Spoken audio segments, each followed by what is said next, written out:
Morning 11 class. तो दोपहर का भोजन आपका अगला अध्याय है जो मैंने आपको कल पढ़ाना शुरू किया था। सिद्धेश्वरी यहाँ कहानी के मुख्य पात्र है। यह भी मैंने आपको बताया था। एक बहुत गरीब निम्न मध्य वर्गीय परिवार की कहानी है ये। तो कहानी को अब आगे बढ़ाती हूँ मैं। उसने फुर्ती से एक लोटा पानी उसारे की चौकी के पास नीचे रख दिया और चौकी में जाकर खाने के स्थान को जल्दी जल्दी पानी से लीपने पोतने लगी। तो बहुत देर से सिद्धेश्वरी अपने बेटे का इंतज़ार कर रही थी। जैसे ही उसका बेटा घर की तरफ आने लगा, उसने देखा और एक लोटा पानी जो है वो चौकी के उसारे पर मतलब पास में रख दिया और जल्दी से उस स्थान को साफ़ करने लगी जहाँ पे वो बैठ के खाना खाने वाला था। वहाँ पीढ़ा रखकर उसने सिर को दरवाजे की ओर घुमाया ही था कि रामचंद्र ने अंदर कदम रखा। तो जल्दी से साफ़ करके उसने पीढ़ा रखा और पीछे देखा तो देखा रामचंद्र, उसका बड़ा बेटा, घर आ चुका था। रामचंद्र आकर धम से चौकी पर बैठ गया और फिर वहीं बेजान सा लेट गया। तो बाहर इतनी कड़ी धूप थी, धूप से वह घर पे जैसे आया, आकर वो चौकी पे बैठा और साथ ही लेट गया। उसका मुंह बिल्कुल लाल हो गया था और चढ़ा हुआ था। काफ़ी धूप से वो घर के अंदर आया था। उसके बाल बहुत अस्त व्यस्त थे। उसके फटे हुए पुराने जूते पर गर्द जमी हुई थी और सिद्धेश्वरी जो है कि पहली हिम्मत नहीं हुई कि वह उसके पास जाए या उसे कुछ कहे, परंतु और वह वहीं से उसे भयभीत हिरनी की तरह सिर उचकाकर घुमाकर बेटे को व्यग्रता से निहारती रही। तो जैसे हिरनी अपने सिर को उचकाती है, घुमाती है और देखती है इधर उधर की शिकारी तो नहीं, उसी तरह से वो अपने बेटे के सामने कर रही थी। उसे इस तरह से देख रही थी जैसे पता नहीं उसे कितना डर लग रहा हो कि अपने बेटे से वो क्या कहे। किंतु लगभग 10 मिनट बीतने के पश्चात भी जब रामचंद्र नहीं उठा तो वह घबरा गई। तो 10 मिनट के बाद जब उसने देखा कि बेटा नहीं उठा तो वो घबरा गई। पास जाकर पुकारा, बरकू बरकू, लेकिन उसके कुछ भी न उत्तर देने पर वह और डर गई और लड़के की नाक के पास हाथ रख दिया। सांस ठीक से चल रही थी। फिर सिर पर हाथ रखकर देखा, बुखार नहीं था। हाथ के स्पर्श से रामचंद्र ने आंखें खोली। पहले उसने माँ की ओर सुस्त नज़रों से देखा, फिर झट से उठ बैठा। जूते निकालने और नीचे रखे लोटे के जल से वह हाथ पैर धोने के बाद वहाँ यंत्र की तरह चौकी पर आकर बैठ गया। तो जिस तरह से हम यंत्र को चौकी पर रखते हैं कुछ इसी समान वो सीधे स्ट्रेट होकर आकर हाथ पैर धोकर बैठ गया खाना खाने के लिए। सिद्धेश्वरी ने डरते डरते पूछा, खाना तैयार है, यहाँ लाऊं क्या? तो सिद्धेश्वरी ने डर कर ही पूछा कि खाना तैयार है, ले आऊं? रामचंद्र ने उठते हुए प्रश्न किया, बाबूजी खा चुके हैं। सिद्धेश्वरी ने चौकी की ओर भागते हुए उत्तर दिया, आते ही होंगे।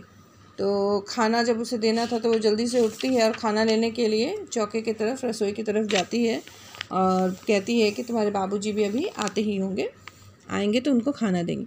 सिद्धेश्वरी ने खाने की थाली लाकर सामने रख दी और पास ही बैठकर पंखा करने लगी। तो रामचंद्र खाना खाने के लिए बैठता है और सिद्धेश्वरी जो है उसे पंखा करने लगती है। रामचंद्र ने खाने की ओर दार्शनिक की भांति देखा। दार्शनिक की तरह उसने खाने को देखा।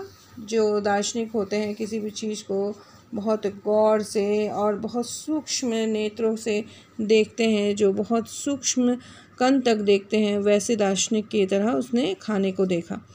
कुल 2 रोटियां थी, भर कटोरा पनियाई दाल, पानी वाला दाल और चने की तली तरकारी और चने की सब्जी थी। रामचंद्र ने रोटी के प्रथम टुकड़े को निगलते हुए पूछा, मोहन कहाँ है? बड़ी कड़ी धूप हो रही है। तो मोहन सिद्धेश्वरी का मंझला बेटा था। उसकी उम्र 18 वर्ष थी और वह इस साल हाई स्कूल में प्राइवेट इम्तिहान देने की तैयारी कर रहा था। तो 12वीं की पढ़ाई कर रहा था वो। और रामचंद्र जो है उसके बारे में, अपने छोटे भाई के बारे में पूछता है कि वो कहाँ है, बाहर तो बहुत कड़ी धूप है। वह नामालूम कब से घर से गायब था और सिद्धेश्वरी जो है को स्वयं पता नहीं था कि वो कहाँ गया। वो माँ थी लेकिन उसे नहीं मालूम था कि उसका बेटा कहाँ है। किंतु सच बोलने की उसकी तबीयत नहीं हुई। उसने झूठ मूठ कहा, किसी लड़के के यहाँ गया है, आता ही होगा। दिमाग उसका बड़ा तेज है और उसकी तबीयत 24 घंटे पढ़ने में ही लगी रहती है, हमेशा उसकी बात करता रहता है। रामचंद्र ने कुछ नहीं कहा, बस एक टुकड़ा मुंह में रखकर भर ग्लास पानी पी गया और फिर खाने में लग गया। वह काफ़ी छोटे छोटे टुकड़े तोड़कर उन्हें धीरे धीरे चबा रहा था। तो जब सिद्धेश्वरी ने कहा कि वो पढ़ाई के लिए अपने दोस्त के घर गया है और उसका मन काफ़ी पढ़ाई में लगता है, तो रामचंद्र ने कुछ कहा नहीं, अपने खाने की ओर ध्यान देते हुए जिस तरह से भी वो छोटे छोटे टुकड़े तोड़कर खाना खा रहा था। रामचंद्र ने अपनी बड़ी बड़ी भावहीन आँखों से अपनी माँ को देखा, फिर नीचे सिर करके कुछ रुखाई से बोला, समय आने पर सब ठीक हो जाएगा। मतलब उसे भी पता था कि घर की हालत तो ठीक है नहीं, तो अपनी माँ को दिलासा देते हुए कहता है कि समय आएगा ना तो सब कुछ ठीक हो जाएगा। सिद्धेश्वरी चुप रहती है और धूप और तेज हो गई थी। छोटे आंगन के ऊपर आसमान में बादल के एक दो टुकड़े पाल की नाव की तरह तैर रहे थे। तो सिद्धेश्वरी कुछ नहीं कहती है, चुपचाप हो जाती है। धूप बहुत तेज़ थी बाहर, और आंगन के ऊपर से आसमान जो दिख रहा था उसमें एक दो बादल जो है वो नाव की तरह नज़र आ रहे थे। बाहर की गली से गुजरते हुए खड़खड़िया इक्के की आवाज़ जो है वो आ रही थी, और खटोले पर सोए बालक की सांस का खड़ खड़ शब्द सुनाई दे रहा था। तो बाहर से एक इक्का गुजर रहा था, इक्का घोड़े गाड़ी को कहते हैं, उसकी आवाज़ आ रही थी, और खटोले पर जो बच्चा सोया हुआ था उसका छोटा भाई, उसके भी सांस की जो है खड़खड़ाहट की आवाज़ आ रही थी। रामचंद्र ने अचानक ही चुप्पी को भंग करते हुए पूछा, उसने अपनी चुप्पी को भंग किया और भंग करते हुए पूछा कि प्रमोद खा चुका? प्रमोद ने खा लिया? सिद्धेश्वरी ने प्रमोद की ओर देखते हुए उदास स्वर में उत्तर दिया, हाँ खा चुका। रोया तो नहीं था? सिद्धेश्वरी फिर झूठ बोल गई। आज तो सचमुच नहीं रोया, वह बड़ा ही होशियार हो गया है और कहता है बड़का भैया के यहाँ जाऊँगा, ऐसा लड़का।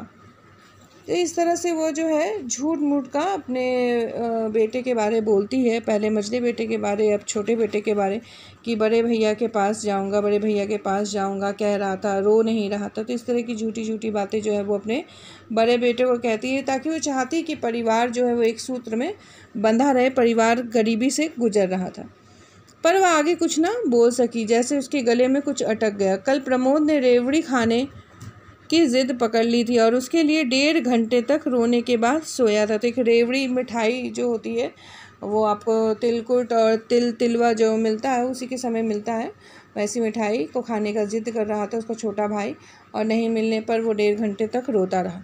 रामचंद्र ने कुछ आश्चर्य के साथ अपनी माँ की ओर देखा, फिर नीचे करके कुछ तेज़ी से खाने लगा। तो रामचंद्र को थोड़ा आश्चर्य हुआ, लेकिन वो कुछ कहता नहीं अपनी माँ को, और उसके बाद वो अपना खाना जल्दी जल्दी खाने लगा।